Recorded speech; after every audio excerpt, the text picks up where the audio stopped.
Hello friends, આજે હું લઈને આવી છું કેસર બાસુંદી।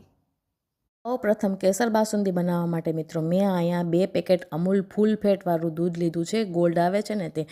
હવે આપણે તે અને ઊંડા તળિયાવાળા વાસણમાં ઉમેરી દેવાનું છે। ગેસ ઉપર ગરમ કરવા માટે મૂકી દેવાનું છે। ગેસની ફ્લેમને હાઈ રાખવાની છે અને મેં અહીંયા 1 વાટકો જેટલો બાસુંદીનો પાવડર લઈ લીધો છે, 1 વાટકો જેટલી ખાંડ લઈ લીધી છે। હવે આપણે અહીંયા દૂધને ગરમ કરવાનું છે, એટલે દૂધ આપણું થોડું ગરમ થઈ જાય એટલે આપણે ખાંડને ઉમેરી દેવાની છે અને પછી આપણે એને ચમચીની મદદથી સારી રીતે ખાંડ અને દૂધને મિક્સ કરી દેવાના છે। હવે દૂધ આપણું થોડું ઘટ થઈ ગયું છે એટલે આપણે અહીંયા બાસુંદીનો પાવડર ઉમેરી દઈએ છીએ। તો તમે જોઈ શકો છો કે મેં અહીંયા બાસુંદીનો પાવડર ઉમેરી દીધો છે। હવે આપણે તેને પણ ચમચીની મદદથી સારી રીતે મિક્સ કરી દઈએ અને હવે આપણે 2 થી 3 ઉફાણ આવવા દેવાના છે મિત્રો।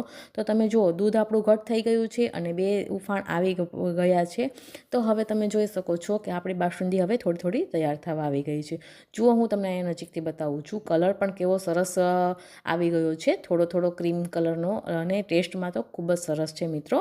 તો હવે તૈયાર થઈ ગઈ છે આપણી બાસુંદી। એટલે હવે ઉપરથી ગાર્નિશિંગ માટે હું થોડાક ડ્રાયફ્રૂટ ઉમેરું છું, જેમાં મેં કાજુ બદામ લીધા છે। તમે અહીંયા મનપસંદ ડ્રાયફ્રૂટ ઉમેરી શકો છો।